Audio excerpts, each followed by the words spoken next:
What's up? Welcome back to Project Freelance. This week on the podcast, I'm talking to ItsMaxBaker, a photographer based out of Los Angeles, California, a portrait photographer, a live concert photographer, and a retoucher. And I wanted to have Max to come on the podcast to share her stories, her insights, her experiences as a female photographer in the industry, the things she's gone through, and some of her awesome experiences that she's been able to have over the years. Super excited about this episode, but before we get into it, there's a few things I need to let you know about. The first thing is, if you're new to the podcast, please hit that subscribe button because I want you to be notified when a new episode comes out, which is, by the way, every Monday at 7 a.m. Pacific Standard Time. Also, I didn't introduce myself. My name is Kay Inigonio, justtheletterk.com if you guys want to see more of my work. I am a freelance videographer and photographer and drone pilot. I do a lot of things. I also host 2 podcasts. I also do YouTube. I also do TikTok. I'm a musician. I do a lot of things. All my links are down in the description if you want to check them out. The next thing I need to let you know about is that there is a way to help the podcast. You can leave a rating and feedback. All you got to do is go on Apple Podcasts, type in Project Freelance, pull up the page, and then scroll all the way to the bottom. You'll see other people's feedback and ratings. And if you guys do leave a rating and feedback, I will actually send you a signed photo print. All you got to do is take a screenshot of your feedback, send it to Project Freelance on Instagram or Twitter, and I will send you a signed photo print of a photo that I have taken as a way of saying thank you. The next thing I need to let you know about is that we have a partner here on this podcast, and that is Liquid Death Water. If you are a human that drinks water, you need to check out Liquid Death Water. They are absolutely incredible. The water is delicious, and I've got an ad for you coming in 3, 2, 1. From the streams of the Austrian Alps comes a new kind of water. A water that is sure to raise you from your grave. If you're tired of buying cases of plastic water bottles that contain carcinogens and God knows what else, or if you're trying to lower your waste footprint, Liquid Death comes in beautifully rugged aluminum cans. Murder your thirst with a can of Liquid Death. Check the link in the description and use code JustTheLetterK at checkout for 10% off your order. Liquid Death. Murder your thirst. So if you guys want a discount on Liquid Death Water, use code JustTheLetterK at checkout. And without further ado, Max, can you please introduce yourself and what it is you do to the Project Freelance audience? Hey guys, my name is Max Baker. I am a photographer, editor, retoucher, all sorts of type of person, creative person, I guess. I also do video a little bit and editing and all sorts of stuff. And I'm based in the LA area. And yeah, I don't know what else to say. So what came first for you? What was your first creative medium? Yeah, so I've always been an artist like all my life, like ever since I was a kid. And my first one was actually drawing and animation and stuff. And when I was a kid, I would always just draw in my notebook and I would be drawing like every day. And as I got older, I just kept getting better at it. And a lot of people were like, oh my God, you need to go to school for that or blah, blah, blah. And so I did actually. And I went to the Art Institute of Sacramento and I got my Bachelor's of Science degree in Media Arts and Animation.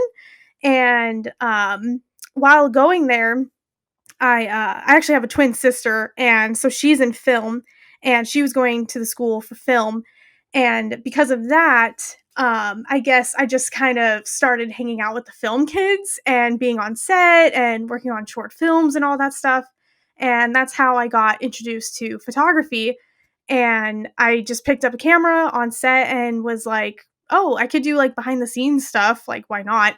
And yeah, and ever since then, I've been doing it full time and kind of transferred my medium to photography and like really fell into it.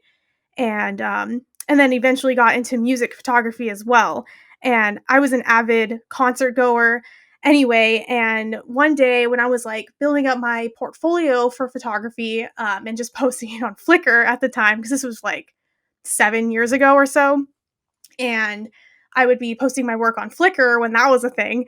And I got an email from a online like publication, and it was a music publication. And they were like, hey, we're just looking for people that want to build their portfolio for like music and concert photography. And I was like, oh yeah, I definitely want to do that. And so they got me some gigs, and that's how I first like dived into concert photography, which was really dope, and I really enjoyed it. And because of that like online publication, I got to shoot some really cool artists like Demi Lovato and Little Mix. Who else? Just like, oh yeah, I did like Warp Tour a couple of times, which was really cool. And but yeah, they got me some really cool stuff while I was working with them. And of course, it wasn't paid; it was volunteer based, which is fine. And I was just building my portfolio from there. So yeah, and then 7 years later, I'm still doing it. So That's awesome. I often ask people about like, how you really explained it there, like how you got involved with the publication, because a lot of people like gloss over that and they like don't explain like how they got into publication stuff and like shooting like concerts and that kind of thing. Can you tell me like about your first time shooting an artist? Like, for example, like tell me about that experience shooting Demi Lovato. What was that like for you? it was insane because growing up, I always watched the Disney Channel, of course, Yeah. and I was a big fan of her. I remember vividly seeing her in concert for the first time when I was like 15 or 16 or younger, maybe. And she was opening for the Jonas Brothers, of course, Mm-hmm. and because they were the ones that like introduced her into the field and Disney and whatever. Right. And I remember vividly seeing her, and I was like, wow, she's like really good. And then like just in that same year, maybe she showed up on the Disney Channel and on Camp Rock, and Mm-hmm. we all saw like what happened to her career, and like she's blown up, and Yeah. so I had been a fan of hers. And then when I think I was like 20, I want to say, when I was like shooting her show and I got confirmed for it, and I was like, oh my god, like this is big. And I couldn't believe that it was happening because it was literally one of my first few shows, and it was a wild experience. And honestly, like it was a cool show, but like there was also some negativity that came out of it just because of the other photographers that were there, unfortunately. And it was probably one of the few bad experiences I've had, simply because one, I'm a female photographer, and also Mm. two, I was really young, and being in the photo pit next to these guys that are like 40 plus years old. And so they were probably looking at me like I was a joke or some shit. Mm-hmm. Is it okay if I cuss on here? Yeah, Sorry. yeah, please go Okay, ahead. cool. And yeah, and I always tell people about this experience because they're always like, "Oh, like how is it being a woman, like especially back then, and like doing photography and getting into these shows?" Because unfortunately, the music industry is not that great to women. I know it's gotten better, but like there's still so much growth to be done. Right. Yeah. And so at the time, I remember we were like backstage and like waiting in between sets from the openers until Demi was going to be on stage. And these guys, these other photographers that were probably working for like the local newspapers or like magazines or whatever, they were all just making comments, like very sexist comments against the artists after just shooting them. And it was really gross and disgusting. And I was like, what the hell? Like, why would you say this type of shit after just shooting them? And I know it's like different for each photographer, and this was probably just a job for them. Whereas I'm like, this is a cool opportunity being like 20, shooting such a big artist and being in an arena type of show. Mm. And so I don't know. That was just a really crazy experience. But I mean, I still loved it, obviously. Like, I got some really cool photos out of it, and it was a really good thing to be adding to my portfolio at the time. So, Yeah, absolutely. And like what a great opportunity for an up and coming photographer to be kind of thrown into the deep end, because it's not every day that you get to shoot an arena show, yeah. There's a Yeah. lot that I don't think people understand that goes into it. Like most of the time at arena shows, we're escorted into the photo pit, we're escorted out of the photo pit. Like Yep. it's serious. Like it's a serious thing. It's not like shooting Warp Tour where there's 500,000 photographers in the Quite photo pit. literally. Yeah, it's like a very select few people get to shoot these arena shows. And I remember Yeah. when I shot NF and Logic Oh my My friend was God, that's playing. so My friend, cool. dude, my friend was playing drums for Super Duper Kyle, and I was like, hey, I would love. He also plays for Watsky, and I had met Right. Watsky on Warp Tour when I was doing Warp Tour for Alternative Press magazine, and so I hit him up. I was like, hey, I would love to come like shoot the show, and he was like, yep, no problem, you got it. So I mean, I That's got to shoot awesome. NF, and I'm a huge NF fan. I was like in the photo pit taking photos, singing every word of this, every song, and like Yes. it was such a cool experience, like to get to shoot an arena show and be like invited out. It's like Totally. Yeah. moments like that, like we hold like close to our hearts. I think it's super important to remember those memories, and so thank you for sharing that. Like I think Yeah, of that's course. awesome. Yeah. And then what operating system are you shooting on? Are you Canon, Sony, Nikon? Like, what do you shoot with? And what I've did you start out always with? Did you yeah, upgrade? right. Yeah, I've always been a Canon person. So that's what they taught us like in school. I took some photography classes while I was attending college because since I got into it, and they just had Canon products there for available for rent. And so then I saved enough money to like buy my first camera, which of course was like a Canon T3i at the time. And currently I'm on a Canon 60, and it's been my go-to camera for a few years now, and I'm wary about upgrading because it's so much money. You know how it is. Yeah, yeah. And yeah. But yeah, I'm a Canon person. But I do know a lot of people who have been actually switching over to Sony, and I Mm-hmm. completely understand why, because Sony has been like stepping up their game within the past few years. And a Mm-hmm. lot of people are transferring over because it's so much more affordable than Canon. But Right. I mean, I don't know. Canon has like a certain quality to the photos, and of course the lenses are great too. And funny enough, I actually still shoot with my first lens that I ever got, and it's still holding on. And it's just a nifty 50, the Nice. Canon 51.8. And I also have like a Sigma, what is it? A Sigma 21.4, which is Ooh. great for shows for like that wide lens. Yep. But yeah, so that's pretty much all I shoot on. And then I do have like a zoom lens. It's a 70 to 300, I want to say. And just in case for arena shows, if you're like at the, what's it called? The soundboard. Mm-hmm. So yeah, but I'm a Canon person through and through. So, Hey, I started on my first Canon was a 60 as well, and like oh, hell yeah. I loved that camera through and through. And then in 2017, my friend introduced me to the Sony A7S II, and he was like, "Hey, I know Ooh, you shoot a lot of video. You should check this out. Let me use it for a yeah, shoot." And I was like, "Oh my god, I'm immediately switching to Sony."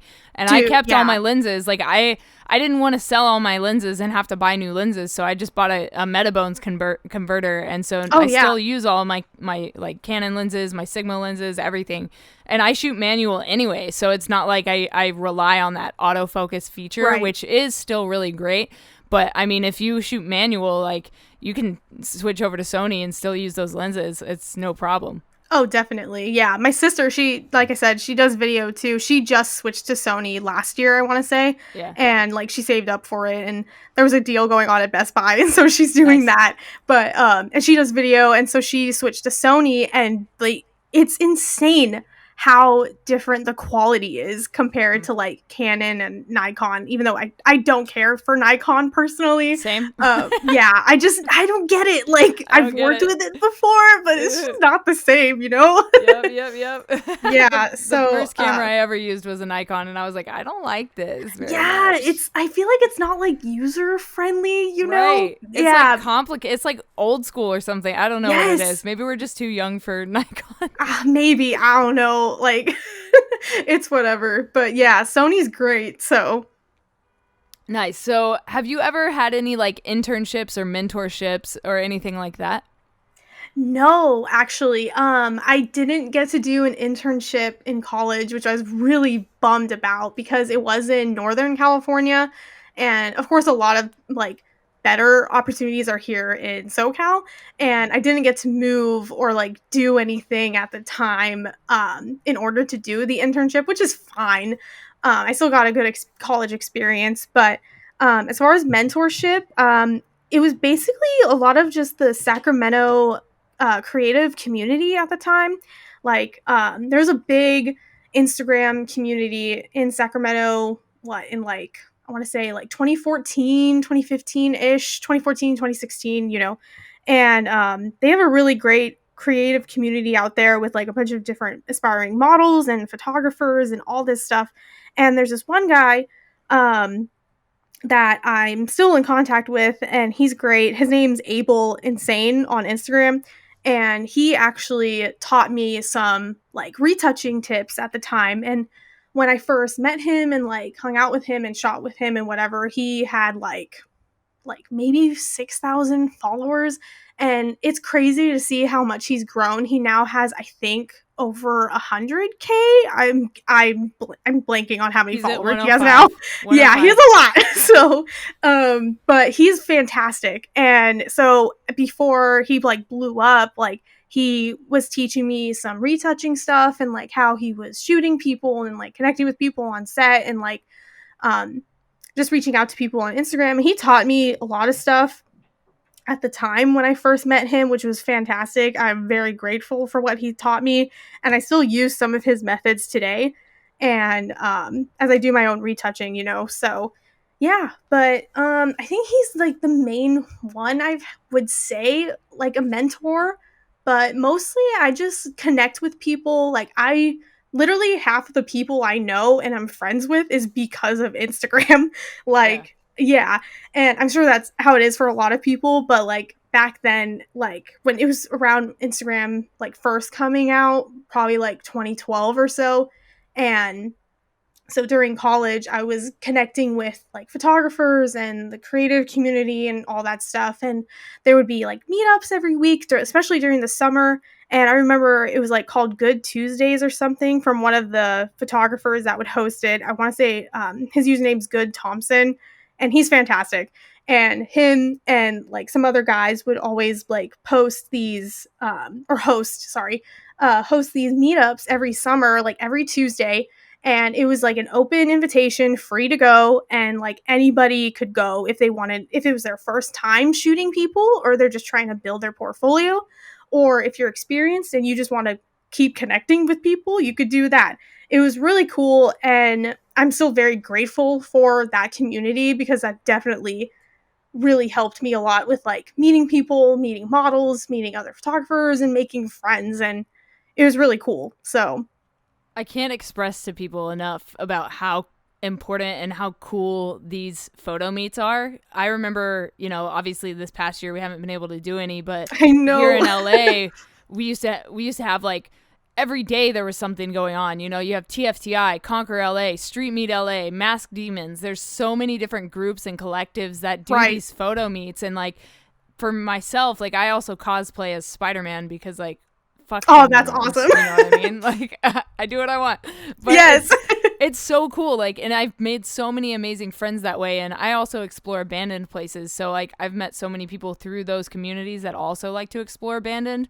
And we've traveled around the country together to go explore. And it's like, that is awesome. It's so crazy. Like I love those communities and I'm so, so grateful for that kind of stuff. So yeah, for the audience out there, like if you guys are looking for people to shoot with, like definitely look on Instagram, check your city for meetups and things like that, like especially after this pandemic has subsided a little bit and we can do that stuff again. Like definitely go check that out and start shooting around your city, man. Like you never know what you're gonna find out there. That's really all you can do. And like another one that I would like meet with around here, since I first moved down here, I've only been in LA for like 3 years. It's going to be 4 years this year.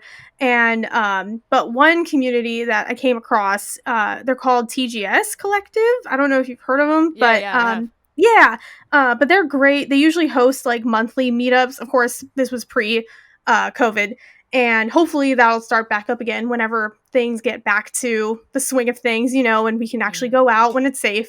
And but they would always host monthly meetups, which was really dope, and like meeting people. And I've actually hosted a few of those meetups whenever the CEO was like couldn't host or whatever, or she was busy or whatever.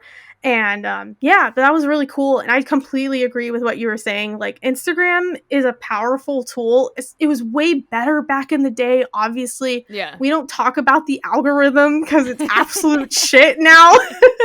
but back in the day, it was just such a good way of meeting people and connecting with others and learning from people and literally just building relationships that way. And finding out about different meetups and all that fun stuff, you know? Yeah, definitely. And then let's switch gears a little bit. Let's talk about your work with Revolve and Forward. Tell me about how you got involved with them and what you do with them. Yeah, so I knew a couple of the makeup artists that work for Revolve and Forward, and I had worked with them on a couple of music videos. I want to say like a couple years ago or so, just through mutual producers or whatever. And we connected then, and we just clicked. And I saw that they were hiring for a photographer, just for their e-commerce stuff, and excuse me. And so I had reached out to the makeup artist. I was like, hey, like, is it okay if you can put in a good word for me? And they're like, oh yeah, of course. And so they did, and it was a long interview process, but it was like totally worth it. And yeah, and then a month or so after I had applied and like did all the interviews and stuff, I got the gig, and I still currently work with them, and it'll be, I think, 2 years in May working with them. So Wow. That's yeah, awesome. Congratulations on that. yeah. That's Thank you. so sick. Yeah, So they're a really great company. So awesome. Yeah. And yeah, I love what they do. Their stuff is incredible. And when I saw that you were doing stuff with them, like I definitely wanted to talk a little bit about that and how you got involved with them and stuff. Cause I think it's cool to be involved with different like groups like that. And I was curious about how you got your way in there. So that's cool. Thank you for sharing about that. yeah, totally. Yeah. And then for you, like, have you ever been screwed over on a gig? This is something that a lot of times people don't want to talk about, but I think it's important that we do talk about it. Right. Obviously, leave names out of it and all that stuff. But like, yeah, if you want to share any stories, I would love to hear them. Screwed over as in like what? Like, exactly? like didn't get paid for a job or got like scammed out of money or like anything like that. I'm trying to think. Let me see. Oh my god. Oh god. There was this nightmare of a client. Obviously, I won't say who. But they were a musician, and I had gotten a shoot with them because I was friends with their publicist. And so, like, they were really cool, like, super nice at the shoot. But then it was the aftermath, and I I can't even tell you like how much money I made just because of what they were asking for, which I'm not complaining about, but like at the same time, it was all very tedious work, and I'm trying to remember all the details because this was kind of a while ago, but I I usually guarantee like maybe 30 edits or deliver like final delivery for a client depending on what they're looking for. And they were looking for like a certain aesthetic, and I'm like, okay, so if you see my work, I have a very type of mood or a certain type of vibe with my photos. It's very moody and dark, kind of sort of, but very like editorial, I would say, for my work. And I just have a certain way of doing my thing, you know, like anybody else. And the way that they were looking for their specific look was like completely different to what we had agreed on and what my style is. And so I like re-edited a photo because it was like they had a single that was coming out or whatever. So I had re-edited this photo for them. And they were like, oh, can you like adjust this, blah, blah, blah, you know, like just a little things. And I was like, yeah, no problem. And then I did exactly what they said that they wanted me to do. And I sent it back, and they're like, oh, no, let's do this instead. And literally, long story short, I literally sent this person like 6 or 7 different edits of the same thing. And then I was like, oh no. And this isn't even the whole delivery. This was just for one photo. Yes, it was just for one photo. Oh god. I know. And so I was like, oh man, I'm screwed. Like, I don't know what they're gonna think about the rest of the photos when I'm done editing. It's just gonna go downhill from there, you know? Yeah, there's no exactly. up. There's no higher level. It's just gonna be like shit the whole way. Exactly. It was a complete nightmare, and usually like people are like my clients have been like super chill over the years, and Mm-hmm. most of them at least. And God.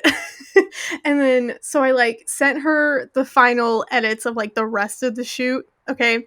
And so they liked them, but then they were just like, "Oh, well, actually, do you think you could just like send me all the photos as in like all of the raw files from Oh, the entire shoot?" Which that's every photographer's fucking nightmare. worst nightmare. No one wants to do that because that's not their property. You know what I Yeah, mean? yeah, yeah. And Yeah, we don't want to show you what's on the cutting room floor. Like that is like exactly.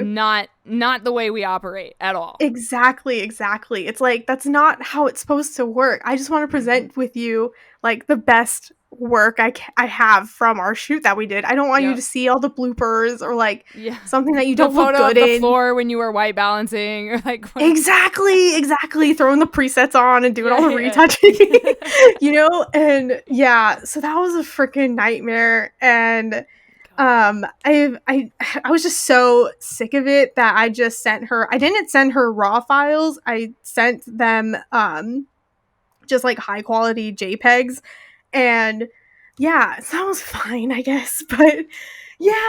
yeah. So that was one I can recall. I'm trying to think of another one. I remember I had a really bad experience one time with like emailing back and forth between like a manager for like a show, Mm-hmm. and they were very sexist, to be very blunt and honest. They just kept calling me and also the editor in chief that I was working with. They kept calling us like sweetheart and like honey and and I'm like, bro, like these, you literally would not do this if I was a guy. You know what I Yeah. mean? And which is actually partially because of that incident. That's partially why I go by Max Baker instead of Maxine, Yeah. which is my full name.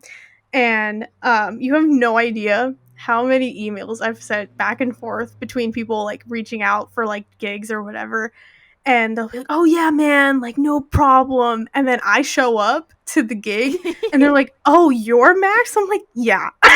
Yeah. Suck it. Yeah.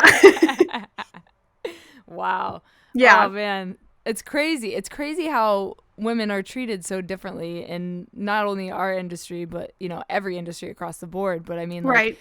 it's just I don't I've never understood it. I don't get it. But I mean, It's just I been like that, yeah, man. Like, yeah. Straight up. unfortunately, and luckily, we are in a world where, especially with like millennials and especially Gen Z, from what I've Mhm. noticed, is that they're very like, they just want better for the world, you know what I Yeah. mean? And better for like equality and all that stuff, which is fantastic to see. And hopefully I know it's gonna be better. At least it seems like it's gonna get better Yeah. as far as like the industry and like opportunities go, and hopefully it just keeps going on up from there, you know what I mean? Yeah, definitely. Yeah. And then for you, like when people when you do a shoot, like how do people find you? Like do they find you through Instagram? Are they finding you through a website? Are you reaching out to them? Like how do you get your clients? So so Instagram is mainly where I get clients, and then also of course classic word of mouth. um a lot of that has to do with that as well.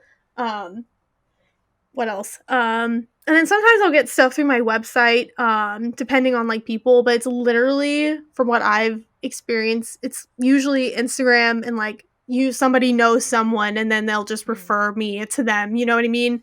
Yeah. And I can remember a funny thing, there was this one guy that I was like a fan of. He was in a band at when I was in high school, and he was like this in this emo band, and I was following him on Twitter. And it's funny what social media can do, but I had like tweeted him and like tagged him in something in response to another band because they were talking about like the hottest guys that they've been on tour with, and they tagged or they posted a photo of him but they didn't tag him, and I was like, "Oh hey, is this you at whatever?"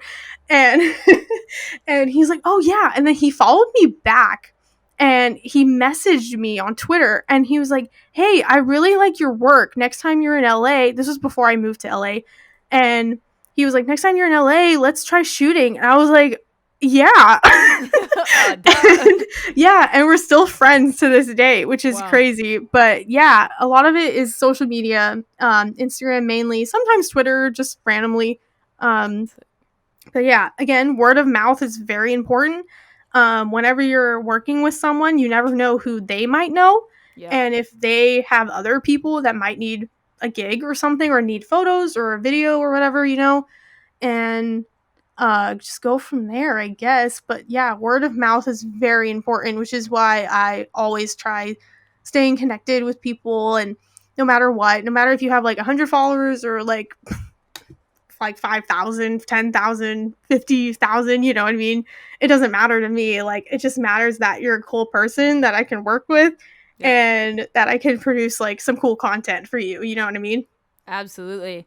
And then my last question for you is, what is something you know now that you wish you knew when you started? Oh man, that's a good question. Let's see. Trying to think. What's something I wish I knew when I first started? Um, hmm.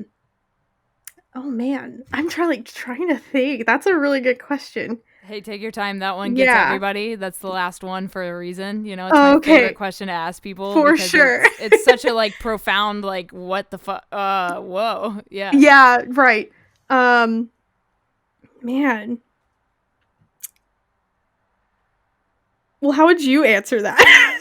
I would say be more patient with yourself. I feel like Yeah. we don't realize how much time it's going to take to get where we want to go. I feel like we underestimate that, and we forget that things take time. Like Rome wasn't built in a day. You can't build a house in a day. Like you have to build a foundation, and like you have to network, and you have to grow your business, and there's so many different steps, and we have to go day by day, and it's a much longer process than you think. And I remember when I was in film school, my dad actually asked one of my professors, like, "So how long is this business going to take to get off the ground?" Because like, you know, is film a real job, basically, is Right. what my dad's thinking was. And they were telling him, like, to build any business, it takes 5 to 7 to 10 years. It just depends on the Yep. work ethic and the clientele and your marketing and your networking and things like that and the individual. So I Totally.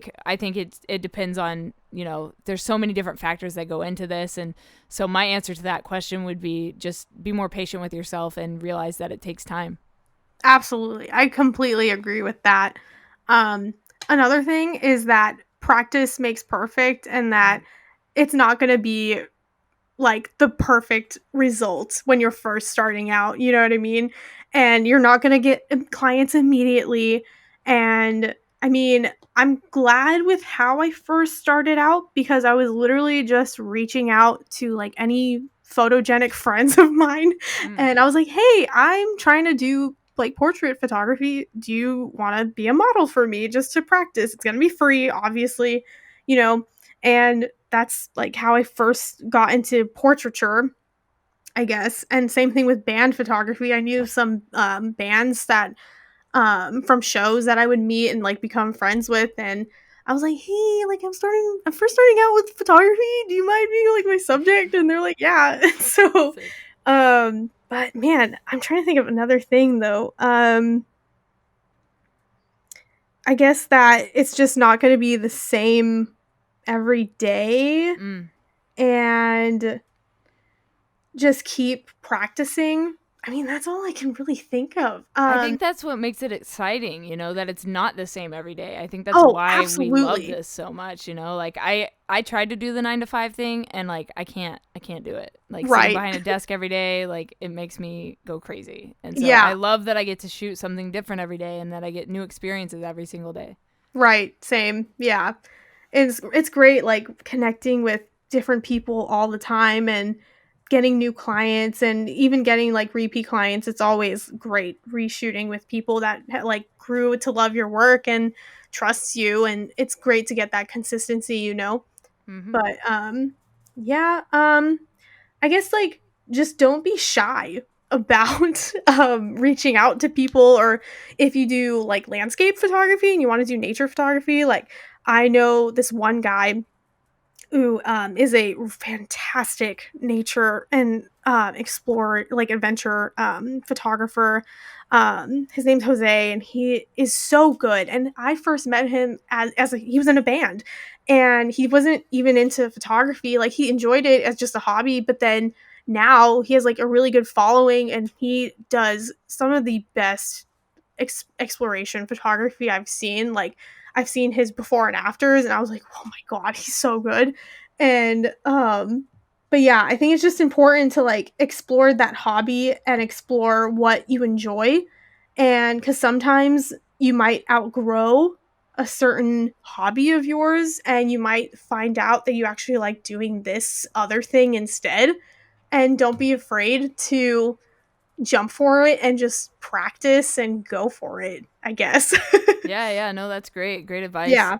And so if people want to follow your journey and see more of your work, where can they go to find you? Yeah. So I'm at ItsMaxBaker on Instagram, Twitter, all that stuff. I think Facebook, it's the same thing. But yeah, usually I'm more active on Instagram and Twitter. So that's where you can find me though. Awesome. Thank you so much for coming on Project Freelance and sharing your stories and your insights with everybody. Yeah, thank you for having me. I had so much fun. All right, guys, that was my episode with Max Baker. Max, thank you so much for coming on Project Freelance and sharing your stories and your insights with everybody here. If you guys enjoyed this episode, please do me a favor and leave a rating and feedback. It really helps the podcast grow. And lastly, I will talk to you guys next week on Project Freelance. If you want to be on the show, please hit me up at Project Freelance on Twitter or Instagram, and we'll get you on this show. I would love to have more guests on in 2021. Let's make it a great year. Stay strong, keep enduring, go out, and go create something.